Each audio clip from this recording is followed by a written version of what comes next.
ये धमाका देखिए, देखकर रूह कांप जाती है।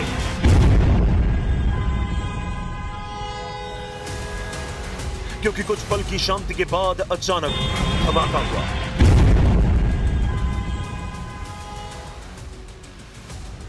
ऐसा धमाका कि पूरा इलाका थर्रा उठा, क्योंकि जिस इमारत पर बम गिरा उसके टुकड़े टुकड़े हो गए।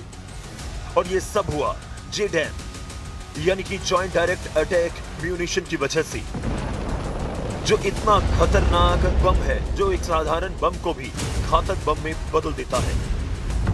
और फिर लेबनान के खुला इलाके में जैसे धमाका हुआ वैसा ही धमाका होता है। आसान भाषा में कहें तो ये एक स्मार्ट किट है जो साधारण बमों को भी घातक बना सकती है, क्योंकि इसमें प्रिसीजन गाइडेड टेक्निक का इस्तेमाल होता है, जिसमें JDAM किट में GPS और एक खास नेविगेशन सिस्टम का इस्तेमाल होता है जो बम के पिछले हिस्से यानी टेल पर फिट कर दिया जाता है। बम के पंख हवा में बम की दिशा को ऐसे एडजस्ट करते हैं कि वह काफी ऊपर से गिरने के बाद भी अपने टारगेट से मात्र कुछ फीट की दूरी पर ही गिरता है। बेरूत में जब यह बम गिरा तो इजराइल ने इसे कुछ इस तरह से ही गिराया। एक और जरूरी बात, ये इस बम को गिराने में F-15 लड़ाकू विमानों का इस्तेमाल होता है, जिनका इजराइल लेबनान में धड़ल्ले से इस्तेमाल कर रहा है। 10 मिनट में 100 अटैक का दावा भी इसी बूते पर सही हुआ होगा, क्योंकि एक F-15 अपने कॉन्फ़िगरेशन के आधार पर करीब 12 JDAM बम लेकर जा सकता है। पायलट विमान के सेंसर या पॉड से टारगेट लॉक करता है। इसके बाद विमान के कंप्यूटर से सीधे बम की गाइडेंस किट में भेजा जाता है और फिर बम को फायर एंड फॉरगेट मोड में गिराया जाता है। मतलब गिरने के बाद बम खुद को खुद गाइड करता है और फिर टारगेट को उड़ा देता है।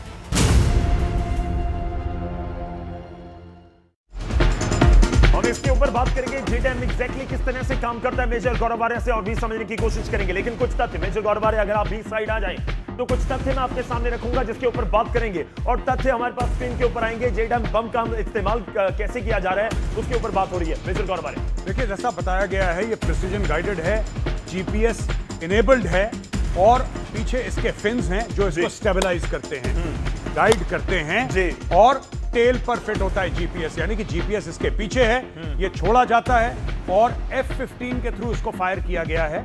F-15 एक हेवी प्लेन है, ट्विन इंजन एयरक्राफ्ट है F-15 और इसको ईगल भी कहते हैं। F-15 ईगल इसका पूरा नाम है और ये अमेरिका में बहुत भारी मात्रा में इस्तेमाल करा जाता है। F-15 के बड़े उनके स्क्वाड्रन्स हैं और उसमें दर्जन भर से ऊपर ये ले जा सकते हैं और इसका इस्तेमाल करा गया इस हथियार। इसका इस्तेमाल किया गया। कुछ तस्वीरें मैं आपको दिखाता हूं मेजर गौरव आर्य, अगर हम स्क्रीन के ऊपर भी आ पाएं। कुछ AI वीडियो के जरिए हम समझाने की कोशिश कर रहे हैं कि किस तरह से JDAM हथियारों का इस्तेमाल किया गया। जो आपने जिक्र किया था, थोड़ा सा AI मेरे को लगता है और भी समझाने में आसान कर देगा। जी, जैसे ऊपर गए आप टारगेट के, आपने टारगेट में लॉक ऑन करा, आपको ग्रिड कोऑर्डिनेट्स मिले, लैटिट्यूड लॉन्गिट्यूड, सैटेलाइट के थ्रू आपको पता लग जाता है कि कहां पे आपको डालना है, पहले से आपका होता है। ठीक है। और फिर ये देखिए साहब, ये है आपने इस म्यूनिशन को ऊपर छोड़ा, म्यूनिशन अपने आप गाइड होके उसी पॉइंट में जहां का आपने उसको ग्रिड कोऑर्डिनेट्स दे रखे हैं उसी के ऊपर, जैसे स्नाइपर गोली चलाता है, आपने देखा होगा फिल्मों में, स्नाइपर गोली चलाता है ऐसे बिल्कुल दिखता उसका, उसी प्रकार से ये लॉक इन करके टारगेट के अंदर। दोनों से डिफरेंस कैसे, अगर मैं एक नॉर्मल